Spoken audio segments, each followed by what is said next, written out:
Protests continue in the Argentine province of Jujuy against the constitutional reform imposed by Governor Gerardo Morales. In Guatemala, political parties closed the campaigns for the general elections to be held on June 25th. And also, the new Global Financial Pact summit concluded in France after a two-day gathering that saw debates and different points of view regarding global financial disparities.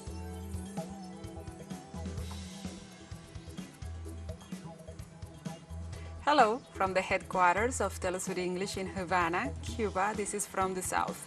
I'm your anchor, Gladys Quesada, and these are the news. Protests continue in the Argentine province of Jujuy against the constitutional reform imposed by the governor Gerardo Morales.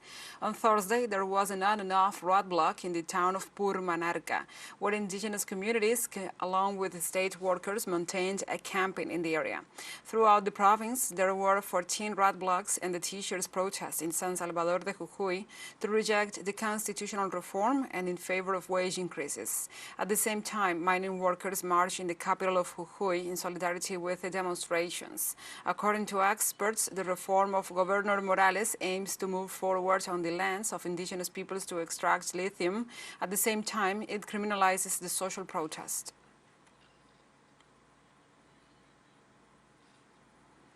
A member of the indigenous community of the province of Jujuy assures that if the new reform is approved, the lands of the native peoples will become the property of provincial government. Article 50, where it says that these lands will be processed by the provincial government, exploiting all of our natural resources we have. Water, which would be fresh water, what is gold, zinc, copper, and the most productive, which is between Bolivia and Argentina. Mabel Carrezana, the member of the Javi indigenous community, denounced that if the reform passes, the people of Jujuy will only have the right to 3% of profits from the exploitation of natural resources, such as lithium, while the companies will keep 97% of the profits.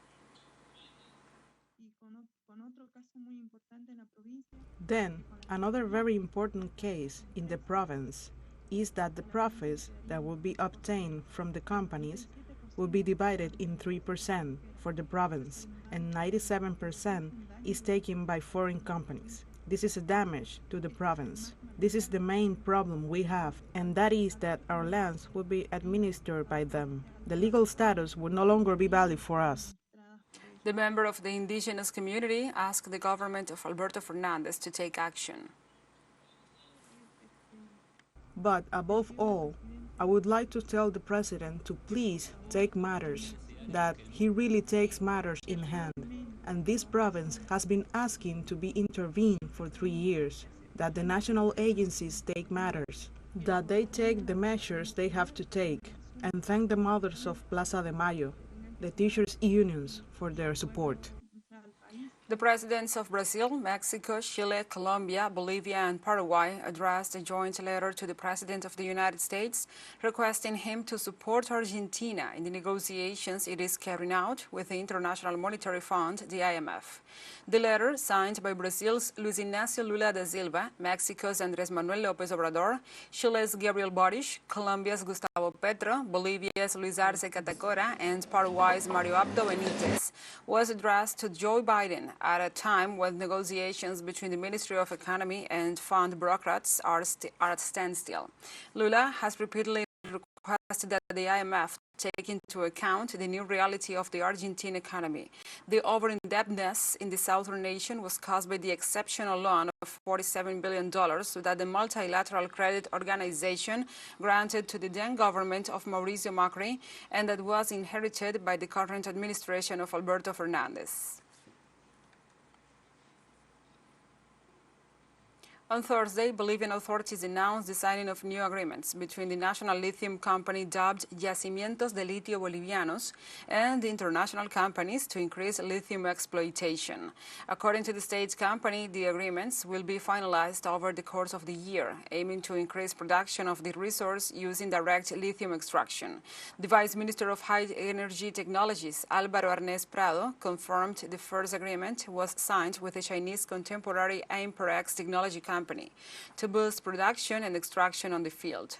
In January, Bolivia signed an agreement with Chinese consortiums to start up 2 industrial lithium carbonate plants in Uyuni in Potosí and Coipasa in the Oruro region, each with a productive capacity of 2025. Brazil's congressional investigation on the January 8th Capitol invasion interrogated its first suspect this week. In Brasilia, our correspondent Brian Muir has more. Brazil's ongoing parliamentary investigation into the January 8th coup attempt in Brasilia brought convicted far-right terrorist George Washington Oliveira to the stand this Thursday to question him on his relationship with other far-right actors who plotted to trigger a military takeover to prevent Luiz Inácio Lula da Silva from taking office this January. The Antagonista website says that you met with a congressman around a month before your attempt to blow up a truck carrying 63,000 liters of kerosene in Brasilia airport. Who is this congressman, and what was the topic of your conversation? I will remain silent. The investigation was first suggested by allies of former President Bolsonaro, apparently as a bluff, but the governing coalition took advantage of the opportunity to use as a platform to subsidize ongoing investigations by the federal police, and it was able to guarantee a majority number of members in the committee. You are lying to keep protecting Bolsonaro. You are a faithful Bolsonarista, but you are alone, because everyone here is treating you like a lone terrorist. Nobody wants to give you a hand. You are alone. All the Bolsonaristas here have abandoned you. The original plan of the opposition seems to have been to use the investigation as a space of resistance to the Lula government, but as the majority ruled in favor of limiting it to 180 days, it seems to have backfired.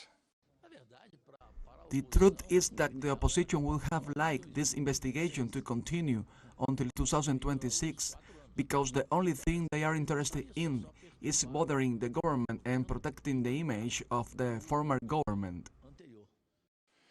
Brian Muir, TeleSUR, Brasilia. Now we move on to other topics. The Mexican Supreme Court of Justice issued a ruling that paves the way for the legalization of abortion throughout the country. Under the new rule, any woman can sue their local government, demanding the right for abortion, being pregnant or not. The decision of the first chamber was issued last Wednesday, and it's seen as a step towards decriminalizing the voluntary termination of pregnancy in the nation as a whole, which currently contemplates different regulatory frameworks in each of the states. In the Mexican nation, only 11 states have legal abortion without the need for any justification within a defined period of time, generally between 12 and 13 weeks of gestation. In the rest of the country, abortion is legal in the case of rape, while in most states there are laws that include serious risk to the life or the health of the mother and malformations of the fetus.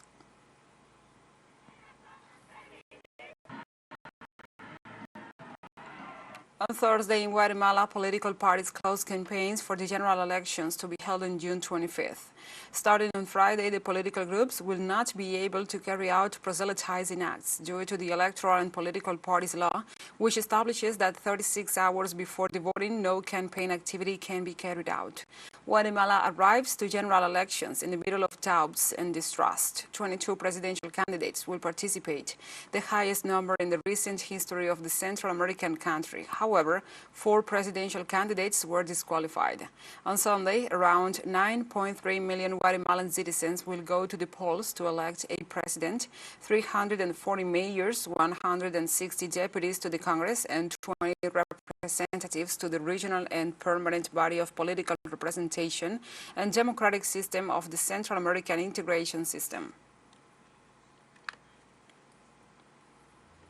Let's take a short break, but remember you can join us on TikTok at TeleSUR English, where you will find the news in different formats, news updates and more. Other stories coming up. Stay with us.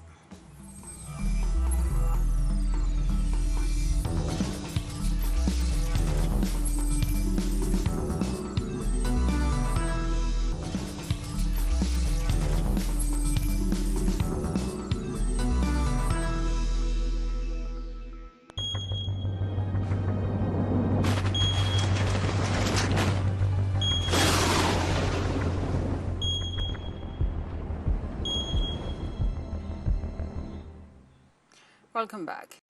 In El Salvador, the Ministry of Environment and Natural Resources reported on Thursday that heavy rains associated with the passage of a tropical wave caused havoc in San Salvador less than 24 hours before the inauguration of the 24th Central American and Caribbean Games. Authorities reported that the rains uprooted trees, downed the power lines, and brought floods in several areas of the country, while vehicular traffic collapsed in all directions. The floods in San Salvador affected the medical colony, the surroundings of the capital's government center, 25th Avenue South, one side of the Cuscatlán Park, and the vicinity of the Jorge González National Stadium, where the Central Caribbean Games will open on Friday, even though boxing, table tennis, and beach volleyball already started on Wednesday. On Friday, the new Global Financial Pact summit concluded in France after a two-day gathering that saw debates and different points of view regarding global financial disparities. According to President Emmanuel Macron, host of the event, there is a total consensus to profoundly reform the global financial system.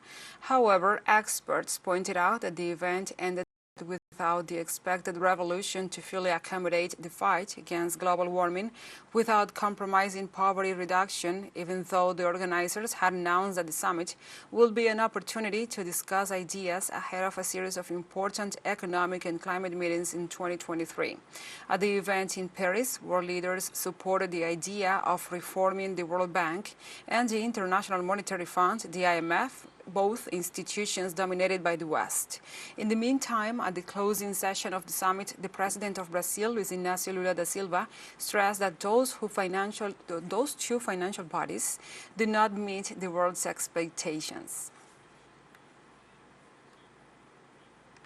Believe that human species will exist forever, and to believe that failed societies don't happen is to assume an arrogance that is not reflected in our history. And I trust, therefore, Emmanuel, that we will leave here with a greater commitment to ensure that that urgency takes place.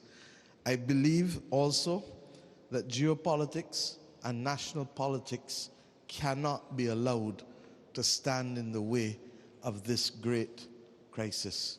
If you cut each of one of us, we bleed. We have the same needs. And we are going to hold a big meeting on August 12th in the state of Para with all the presidents of South America that make up the Amazon region as a whole, so that we can form a proposal to take to the COP28 in the United Arab Emirates. We will certainly want to talk with the Congo. We will certainly talk to Indonesia because we want to share a unique proposal among the countries that still kept large standing forests.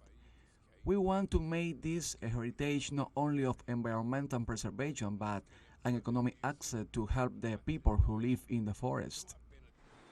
Also in France on Friday, climate activists gathered in downtown Paris to call for the implementation of the polluter pays principle in the framework of the new Global Financial Pact summit. The protest denounced the international financial system, which according to the demonstrators is not adapted to climate issues, and calls for the exclusion of fossil energy financing and the prioritization of renewable energy financing in southern countries. The meeting has no mandate to make formal decisions. However, French President Emmanuel Macron pledged to deliver a to-do list that will be followed up. World leaders, heads of international organizations, and activists have gathered in Paris for a two-day summit aimed at setting out concrete measures to help poor and developing countries.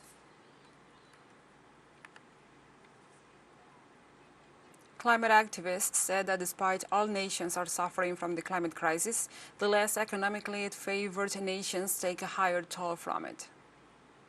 Global North's multinational companies and the Global North's fossil fuel industry that has a debt to pay to the Global South, not the other way around, because they are destroying our planet and our resources, and they have a debt to pay to the people of France as well.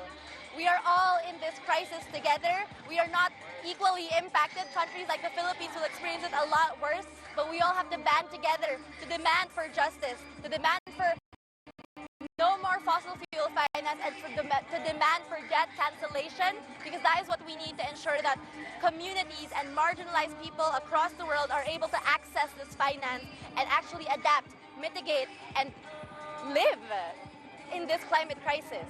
There will be no climate justice without making the polluters pay. It's now in the summit, the leaders come up to tax the windfall profits from the oil and gas companies to build renewables. And also my clear message to President Macron is to keep it in the ground. People from countries like mine, we cannot afford to lose more lives. We cannot afford to lose more property. We are not yet ready to cope up with the devastating impacts of climate change. In other topics, the Greeks returned to the polls on Sunday for a second general election in 5 weeks. Opinion polls point to the conservative candidates will win a resounding victory over Syriza, the main social democratic party. If forecasts are confirmed, Kyriakos Mitsotakis, the 55-year-old conservative leader, will assume a second four-year term as the Prime Minister of Greece.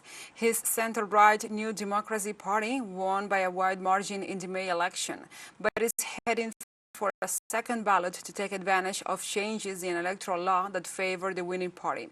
Meanwhile, opposition leaders Alexis Tsipras, leader of the center-left Syriza party, is fighting for his political survival after serving as the prime minister from 2015 to 2019 and being responsible for a sharp adjustment required by the international banks as the country entered a deep crisis. And we have a second short break coming up, but before we invite you to visit our YouTube channel at TeleSUR English, there you will be able to rewatch our interviews, our top stories, special broadcastings, and more. Hit the subscribe button and activate the notification bell to stay up to date on the world's most recent events. A final short break. Don't go away.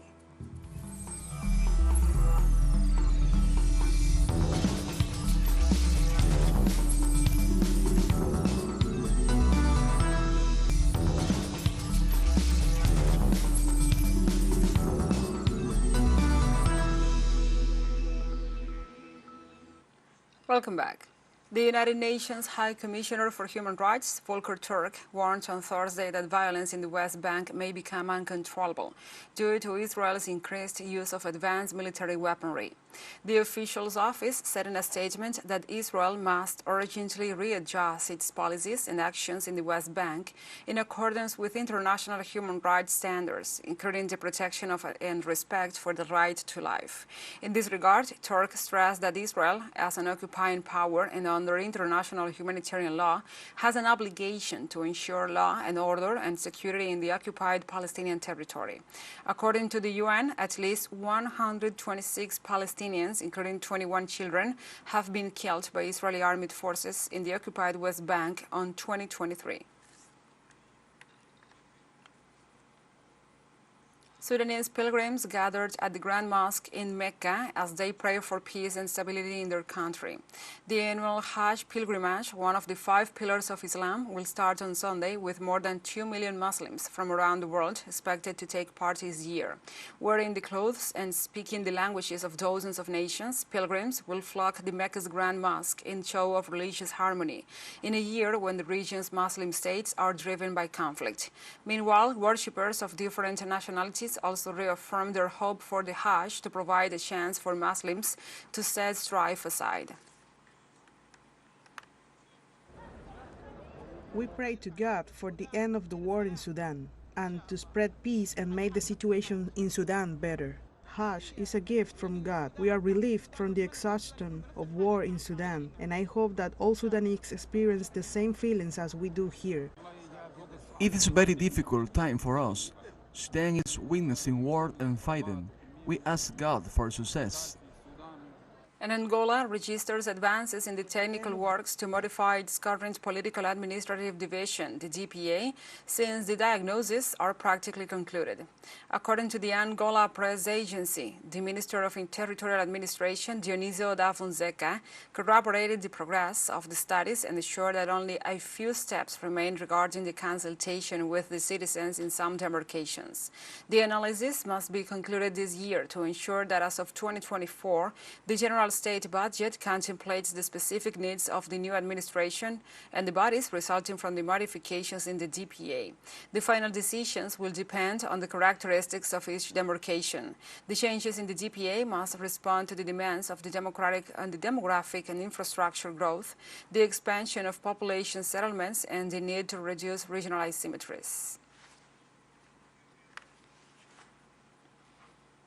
On Friday in Morocco, the Nawa Music Festival opened after a 3-year absence due to the coronavirus pandemic. Thousands of people will flock to the coastal city of Essaouira to attend the 24th edition of the Nawa World Music Festival. This year's lineup includes artists from a wide variety of genres, all with some connection to the Nawa genre. The event every year attracts an impressive crowd of attendees from around the world who come to experience the joy and the power of the Nawa music. Nawa is an artistic expression of traditional music of the Nawi tribes of West Africa that has been rooted as an integral and enduring basis of Morocco's identity and pride over many centuries, known for its pulsating rhythms and intoxicating circular melodies.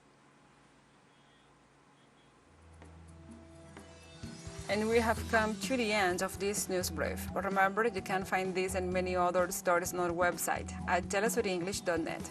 And also, if you feel so inclined, please join us on social media for all the latest news. We are on Facebook, Twitter, Instagram, Telegram, and TikTok. For TeleSUR English, I'm your anchor, Gladys Quesada. Thank you for watching.